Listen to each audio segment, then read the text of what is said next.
Hello everyone, welcome to my YouTube channel school वाला by Pankaj sir. So please आज आप लोग को पढ़ाने वाले डॉक्टर मनोहरे का कुछ क्वेश्चन है उसी पर्सनालिटी का जो बहुत ही मोस्ट इंपॉर्टेंट है, बार बार बोर्ड में पूछे जाते हैं। सो प्लीज़ आइए स्टार्ट करते हैं वीडियो को। जैसे एक क्वेश्चन है आपका, जैसे ऐसे क्वेश्चन पूछ देता है कि यदि HCF 306, 657 का ब्रैकेट में इसका HCF कितना दे दिया, 9 दे दिया, तो कह रहा है इसका LCM बताइए। ऐसे क्वेश्चन पूछ देता है।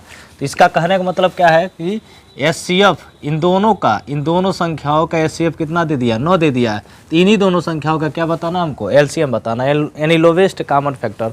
HCF दे दिया, हाईएस्ट कॉमन फैक्टर दोनों संख्याओं का दे दिया, पहली संख्या दे दिया, उसी में आपको दर्शाया। ब्रैकेट के अंदर जो कामा देकर दिया रहता है 2 अंक, उसमें से एक पहली संख्या होती है, जो दूसरी होती है वो दूसरी संख्या होती है।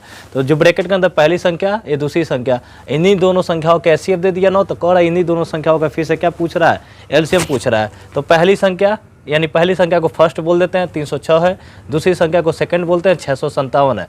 इन दोनों संख्याओं का HCF, इसीलिए इसको ऐसे लिखा जाता है HCF ब्रैकेट में। HCF आप इसको बोलते हैं HCF आप 306, 657 का कितना दे दिया, 9। तो क्या पूछ रहा है, इन्हीं दोनों का जो पहले दिया है वो लिखेंगे, या लिख देंगे दिया है, क्या दिया है, जो दिया है वो लिख लेंगे। दिया है, पहली संख्या दे दिया, दूसरी संख्या दे दिया, इन दोनों संख्याओं का HCF दे दिया है। अब इन दोनों संख्याओं का क्या पूछ रहा है, LCM पूछ रहा है। तो सूत्र से जानते हैं, आप लोग कल ही वीडियो में आप लोग को दिखा दिए होंगे कि सूत्र कैसे आता है। तो उसमें से पहली संख्या गुणे दूसरी संख्या बराबर LCM गुणे HCF होता है, उसी से LCM का फार्मूला निकलता है। तो उसी से LCM बराबर होता है पहली संख्या गुणे दूसरी संख्या बटा HCF, यानी कि फर्स्ट इंटू सेकंड बटा HCF। तो इसी फॉर्म को ऐसे लिखा जाता है, क्योंकि इन्हीं दोनों संख्याओं का LCM निकालना है। चाहे LCM भी बार बार लिख सकते, लेकिन उसी फॉर्म में पूछ रहा है, इसलिए हम बार बार उसे ब्रैकेट में लिख रहे हैं। तो LCM ऑफ 306, 657, पहली संख्या क्या है 306, दूसरी संख्या क्या है 657। इन दोनों संख्याओं का HCF 306, 657। फिर से वही वाला लिखेंगे, LCM आप 306, 657, 306 गुणे 657। इन दोनों का HCF ऑलरेडी आपको दे दिया है, यहाँ पे देखिए दिया हुआ है। तो इन दोनों के स्थान पे इन दोनों संख्याओं का HCF कितना दे दिया, 9। अब 9 से 306 को काट देंगे कितना बार में, 34 बार में। तो यहाँ देखिए 34 गुणे 657, यहाँ 9 से 306 34 बार में कट गया, तो यहाँ बचा 34, यहाँ बचा 634 में 657 का गुणा करेंगे तो आ जाएगा 22,338 से। तो इन दोनों संख्याओं का LCM क्या आया, 22,338 आ गया। आई थिंक आप लोग को जरूर समझ में आएगा। धीरे धीरे एक एक पॉइंट को देखते रहिए और समझते रहिए। उसके बाद एक और क्वेश्चन पूछता है, ये भी बहुत ही मोस्ट इंपॉर्टेंट क्वेश्चन है, तो जो बार बार x के फॉर्म में पूछता है, चाहे ABCD के कोई भी एक चर राशि दे देगा, उसी के फॉर्म में आंसर पूछता है। तो क्या पूछा है आंसर आपका, जैसे यदि कहा है कि यदि दो संख्याओं का HCF कोई इक्वेशन दे दिया उसके इक्वल है, जैसे HCF ऑफ 225, 60 बराबर 225 गुणे 5 माइनस 10x है। तो x का मान ज्ञात करना है, यानी कि इसका कहने मतलब पहले क्वेश्चन को समझेंगे। HCF 225, 60, इन दोनों का HCF निकालेंगे और इसके बराबर कर देंगे, तो वहाँ से x की वैल्यू आ जाएगी। तो HCF निकालने के लिए क्या करता है, उसके भाज्य गुणनखंड निकालते हैं, दोनों संख्याओं का अलग अलग क्या करेंगे, अब भाज्य गुणनखंड निकालेंगे, दोनों में हाईएस्ट कॉमन फैक्टर ढूंढेंगे, वही उन दोनों संख्याओं का क्या हो जाएगा HCF। और जब HCF निकल जाएगा तो दोनों को क्या कर देंगे, इक्वेशन को, क्योंकि दोनों संख्याओं के HCF उस इक्वेशन के क्या है, बराबर है, तो दोनों संख्याओं के जो HCF आएगा उसी की इक्वल पुट कर देंगे और एक इक्वेशन बनेगा। बस वहाँ से एक वैल्यू आएगी, x की वैल्यू जो भी आएगी वो फाइंड आउट करना है। तो वही चीज़ है। तो सबसे पहले 225 में 3 से पहले भाग करेंगे, विभाज्यता का नियम हम लोग को 3 का पता होगा। 3 से काटेंगे तो 75 आएगा, फिर से 3 से काटेंगे 25 आएगा, और 5 से 5 25, 5 का 5। उसके बाद फिर से 60 का भी अलग निकालें, 2 से 60 30 बार में, 2 से 30 15 बार में, 3 से 15 5 बार में, 5 का 5 हो जाएगा। 225 का भाज्य गुणनखंड 3 3 5 5, तो 3 3 5 5 बीच में गुणा का चिन्ह डाल देना है। उसके बाद 60 का क्या है, 2 गुणे 2 3 गुणे 5 आ गया। उसके बाद से इन दोनों संख्याओं का ढूंढेंगे। अब यहाँ पे आपको थोड़ा सा दिमाग लगाना है। HCF कैसे निकालते हैं, दोनों संख्या में ढूंढिए क्या कॉमन है। दोनों संख्या में 2 है, नहीं है। दोनों संख्याओं में 3 है, 1 1 3 है। ध्यान से देखेंगे इसमें, यहाँ पे नजर आ रहा है 1 1 3 है, तो 3 हमने लिख लिया। उसके बाद दोनों में 1 1 5 है, तो 3 गुणे 5, इसका HCF क्या हो गया। ऐसी संख्या जो दोनों में कॉमन हो, दोनों में अभाज्य गुणनखंड में जो कॉमन रहेगा वही उसका क्या हो जाएगा। तो 3 भी दोनों में है और 1 1 5 भी दोनों, 1 1 3 दोनों में है, 1 1 5 दोनों में है। तो 1 1 3 को एक बार लिखेंगे, 3 गुणे 5 बराबर क्या हो जाएगा 15। चलिए उसके बाद लिखेंगे प्रश्नानुसार। अब क्या दिया, इक्वेशन जो दिया है उसको उठाएंगे प्रश्नानुसार। HCF आप 225 का 60 इक्वल टू क्या दिया है 225 गुणे 5 माइनस 10x। तो HCF क्या हो जाएगा 225 और 60 का HCF अभी निकाले तो कितना आया 15। इसके जगह हम 15 पुट कर देंगे। और ये तो इक्वेशन 225 गुणे 5 का करेंगे तो 5 25 का 5, हाथी कितना बचा 2, 5 दूना 10, 2 12 का 2, हाथी कितना बचा 1, 5 दूना 10, 10 1 11 हो जाएगा। अब माइनस 10x। अब ध्यान से देखेंगे x की वैल्यू निकालनी है तो x हमेशा किस साइड रखना है आपको, बाएं साइड, ताकि x की वैल्यू निकाल सके। और जो भी उसका x की वैल्यू आता है उसको हमेशा दाएं साइड रखा जाता है। अब ध्यान से देखना है, ये वाला चीज़ इधर आएगा तो माइनस है, तो इधर आएगा तो क्या हो गया प्लस, ये इधर प्लस है उधर जाएगा तो क्या हो जाएगा माइनस हो जाएगा। आप बताए थे रेखीय समीकरण आप लोग पढ़े होंगे, लेफ्ट टू राइट वैल्यू जब ट्रांसफर होती है तो उसके साइन क्या हो जाते हैं, चेंज हो जाते हैं। प्लस होता है तो माइनस हो जाता है, माइनस हो रहता है तो क्या हो जाता है प्लस हो जाता है।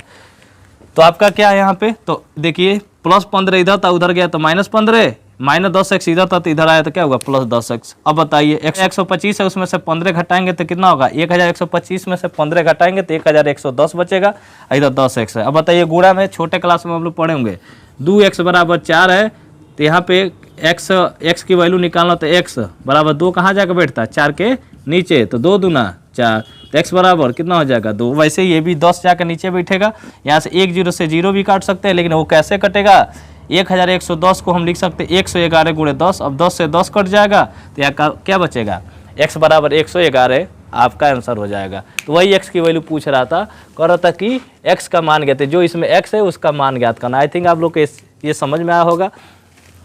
तो आपको समझने के लिए आपको ध्यान देना पड़ेगा, ठीक है ना। तो आपको कंसंट्रेशन बना कर रहना पड़ेगा इसमें वीडियो में, ताकि आप उस चीज़ों को समझ सके। अगर ध्यान से नहीं देखेंगे तो चीज़ें समझ में नहीं आती, क्योंकि अगर इसको बार बार लगाएंगे तो बहुत ईजी है, इसमें कोई ज़्यादा दिमाग लगाने की आपको ज़रूरत नहीं है। बस HCF और LCM आपको आना चाहिए, और एक एक पॉइंट को हमने समझाया। आई थिंक आप लोग को ये समझ में आया होगा। धन्यवाद।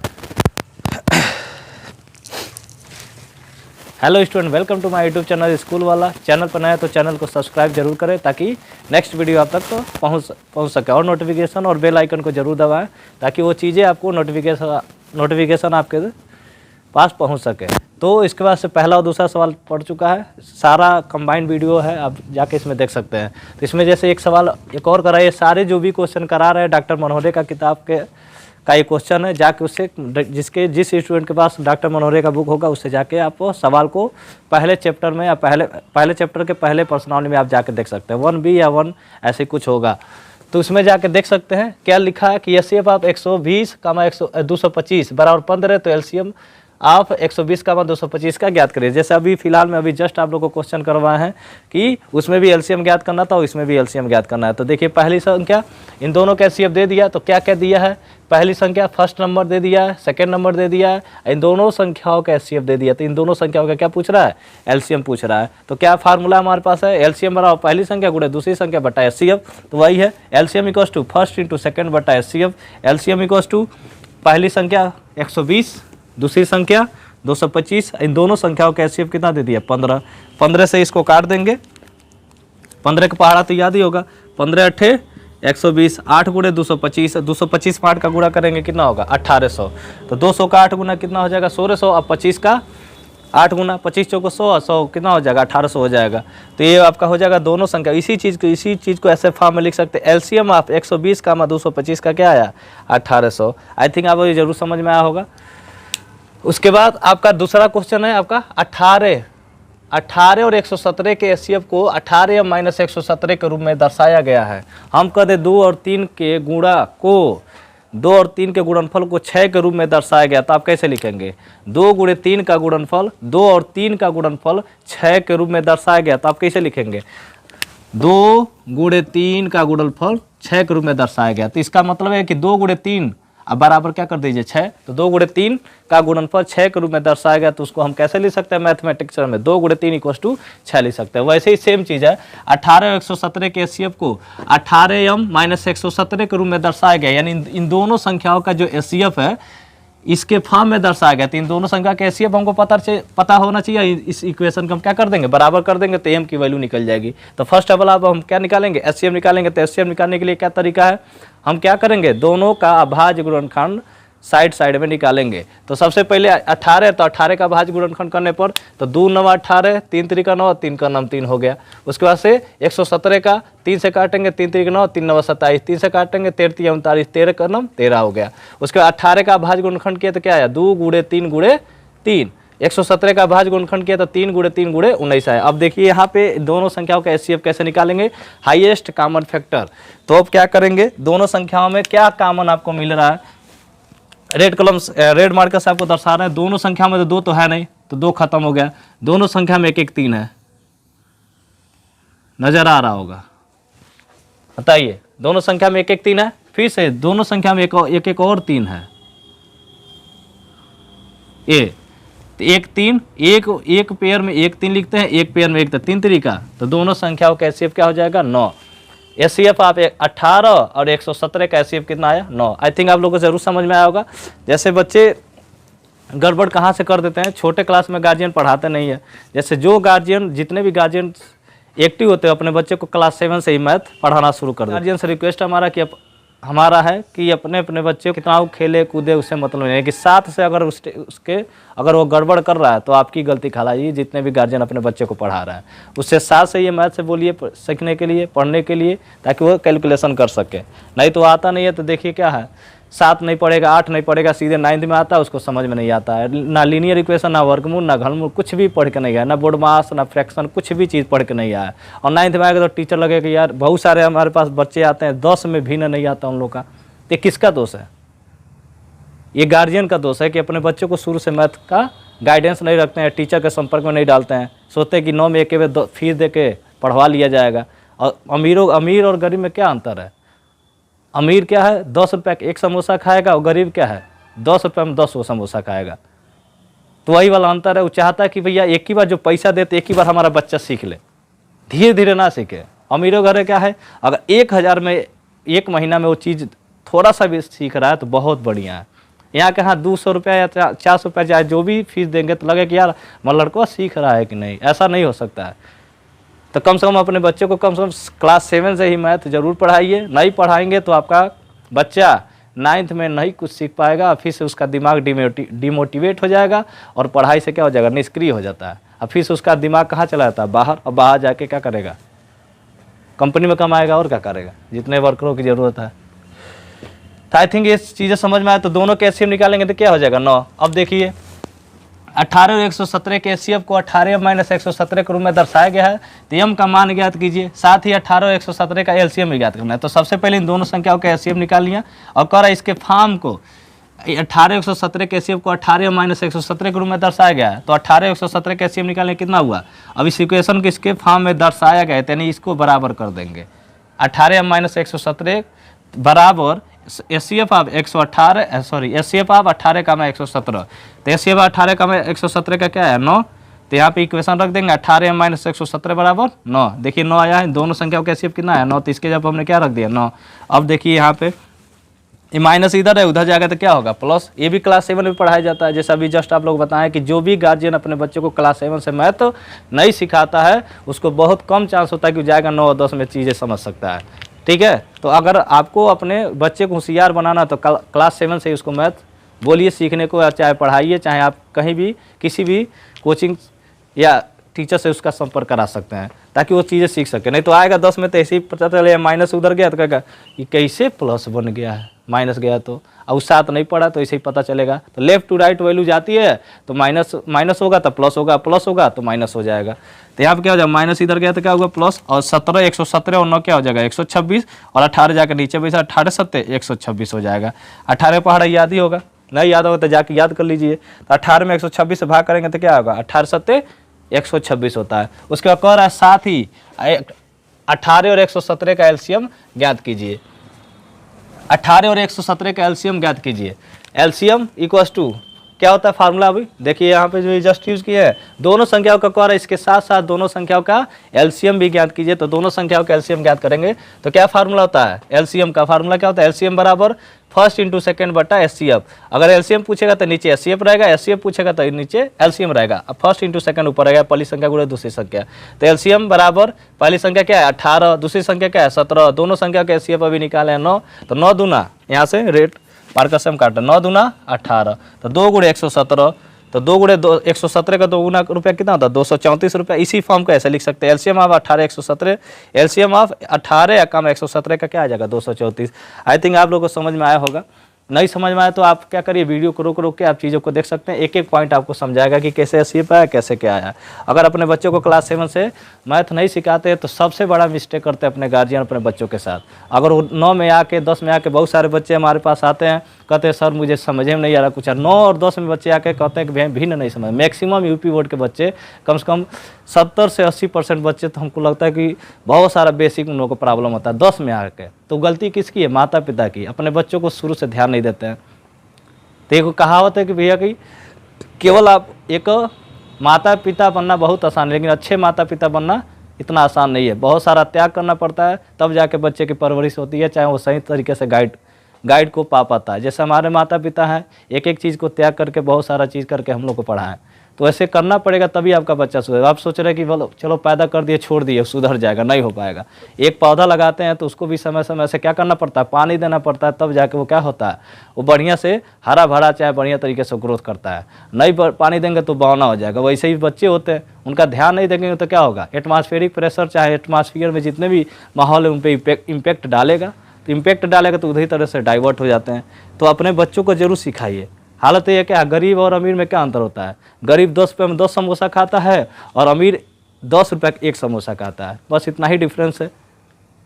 हम चाहेंगे कि बस पैसा लगा रहे हैं 200 रुपया 300 रुपया लगा रहे हैं तो हमारा बच्चा पूरा सीख ले, शुरू से सिखाइए। एक बैगे 9 में 10 में भेज देंगे तो थोड़ा सीख लेगा आके मैथ, चाहे इसे सीख लेगा। उसका बेसिक सीढ़ी है, जैसे सीढ़ी होता है, एक सीढ़ी के बाद दूसरी सीढ़ी तीसरी सीढ़ी, वैसे ही क्लास वाइज बनाया गया। क्यों बनाया गया, यहाँ डायरेक्ट 9 या 10 में बच्चे आते हैं और सोचते हैं कि हमको मैथ समझ में आ जाएगा, ऐसे कैसे हो सकता है।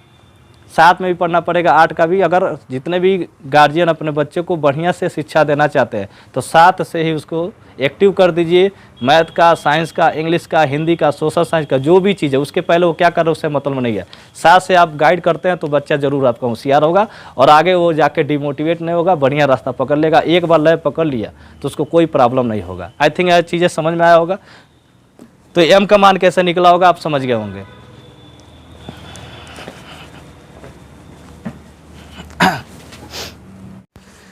हेलो स्टूडेंट, आइए आप लोग पढ़ाते हैं 2 और मोस्ट इंपॉर्टेंट क्वेश्चन के बारे में जो बार बार यूपी बोर्ड में पूछता रहता है। ये डॉक्टर मनोरे का क्वेश्चन है, एनसीईआरटी से भी क्वेश्चन आते हैं, जैसे बहुत सारे ईएस में क्वेश्चन पूछा हुआ। तो स्टार्ट करते हैं वीडियो को। क्या करा, सेम टू सेम इसके पहले वाला जो क्वेश्चन बताया सेम उसी पैटर्न पे ये भी क्वेश्चन है। उसी का जुड़वा भाई है, चाहे उसी का बहरूपिया है, बस खाली डिजिट बदल गया है। तो 65 और 117 के एचसीएफ को 65m-117 के रूप में दर्शाया गया है। तो एम का मान ज्ञात कीजिए तथा साथ ही अभाज्य गुणनखंड विधि के प्रयोग से 65 और 117 का एलसीएम ज्ञात कीजिए। सबसे पहले उन दोनों का क्या निकालना है, एचसीएफ। इन दोनों का एचसीएफ इसके रूप में है, बताए हैं 2 गुणे 3 का गुणनफल 6 के रूप में है। तो कैसे लिखेंगे, 2 गुणे 3 = 6। तो वैसे ही सेम चीज़ सबसे पहले फर्स्ट ऑफ ऑल आपको क्या निकालना पड़ेगा, 65 और 117 का क्या निकालना है, एचसीएफ निकालेंगे। तो 65 और 117 का सवाल है, ये भी सेम टू सेम उसी का बहरूपिया है, उसी का जुड़ुआ क्या है भाई, ये जो अभी इसके पहले वाले सवाल बताया। क्या करा, 65 और 117 के एचसीएफ को 65m-117 के रूप में दर्शाया गया है।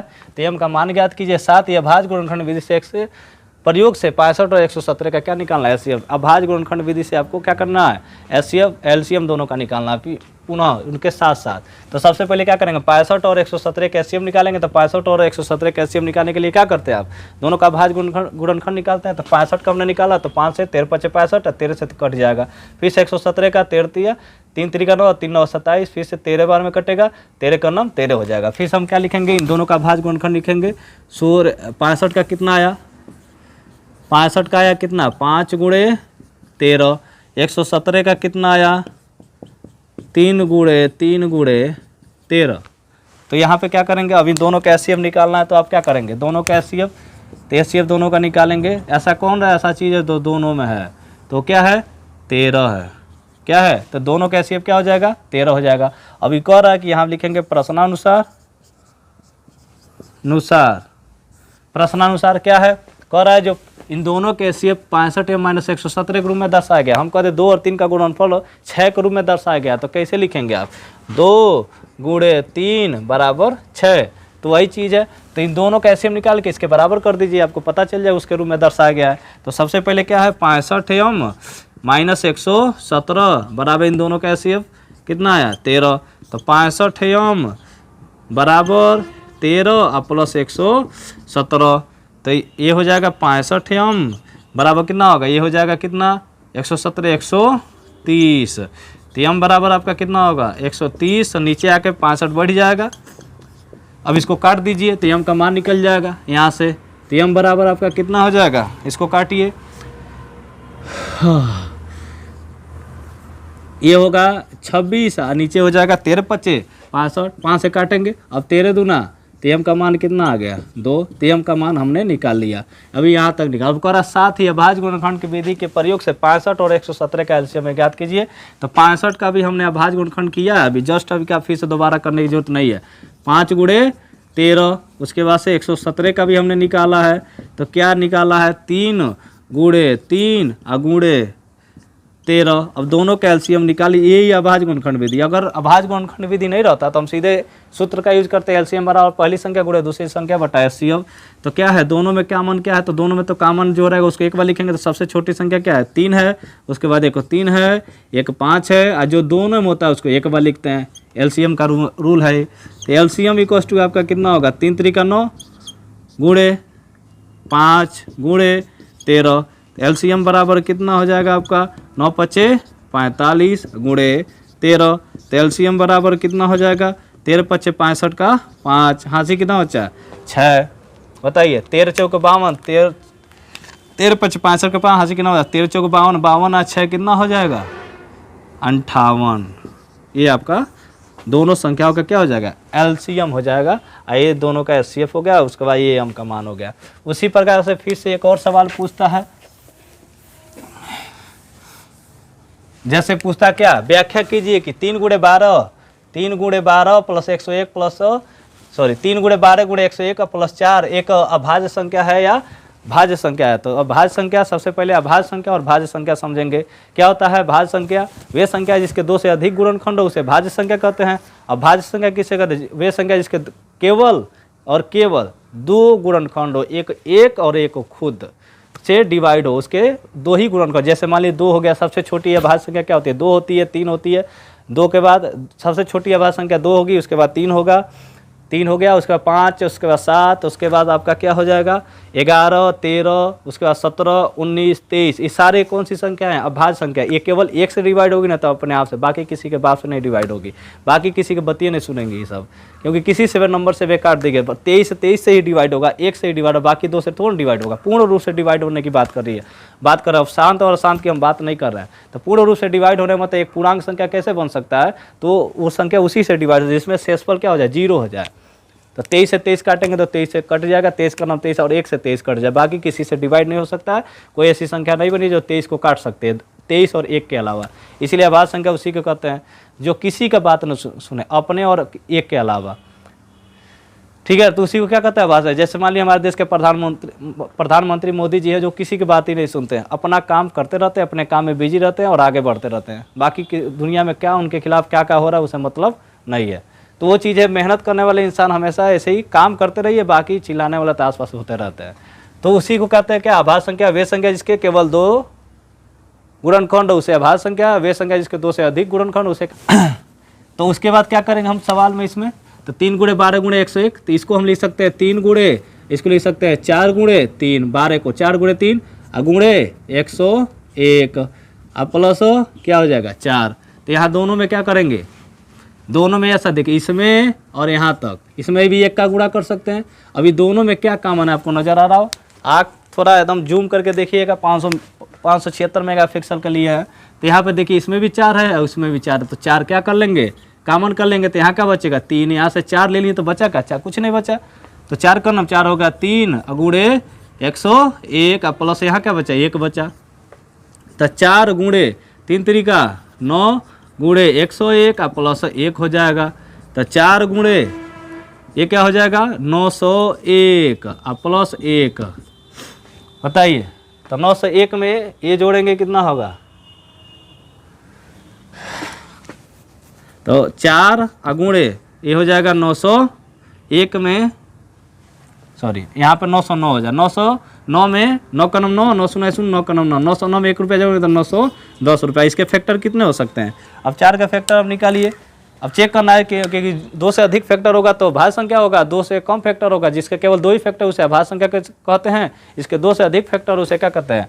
भाज्य संख्या कहते हैं। इसको तोड़िए, 4 को तोड़िए, 2 गुणे 2 91 को 910 को तोड़िए 91 गुणे 10, अब 10 भी टूटेगा, 5 गुणे 10, तो हमको 2 से अधिक फैक्टर चाहिए। तो वे संख्या जिसके 1 2 3 4 फैक्टर हो गया, 2 से अधिक फैक्टर तो कौन सी संख्या कहलाएगी? भाज्य संख्या, कंपोजिट नंबर इसको कहते हैं, इसीलिए इसको लिखेंगे। अतः इसके 2 से अधिक का गुणनखंड है, इसलिए क्या है? भाज्य संख्या है। वही कह रहा था, बताइए कि भाज्य संख्या है कि भाज्य संख्या है? तो क्या है? भाज्य संख्या, क्योंकि इसके 2 से अधिक का गुणनखंड है, इसलिए भाज्य संख्या है। तो चीज़ों को समझिए, नहीं समझेंगे तो क्या दिक्कत है? मेहनत नहीं करेंगे तो कुछ नहीं समझ में आने वाला है। मेहनत करते रहिए, किसी भी फील्ड में आपको मेहनत करना पड़ेगा। कोई भी फील्ड में अगर पढ़ रहे हैं, टीचिंग कर रहे हैं, पढ़ा रहे हैं, चाहे कुछ भी एनीथिंग, कोई भी काम कर रहे हैं, कोई भी काम है छोटा बड़ा नहीं होता है। बस जो भी काम करे सही तरीके से करे और उसमें ऐसा काम करें जो आपके इतना मेहनत और कोई ना कर सके उस फील्ड में, तो आप जरूर आगे बढ़ेंगे। चाहे पढ़ रहे हैं तो आपसे ज़्यादा कोई नहीं पढ़ना चाहिए, आप पढ़ा रहे हैं तो आपसे ज़्यादा कोई नहीं पढ़ाना चाहिए। आप कोई भी चाहे बिजनेस कर रहे हैं तो आप उस बिजनेस में कितना टाइम एक्सपेंड कर रहे हैं इस पर डिपेंड करता है। तो सो प्लीज़ आप वीडियो में चीज़ों को मेज कुर्सी लगा के आप पढ़ते रहिए बच्चे, सब जरूर समझ में आएगा।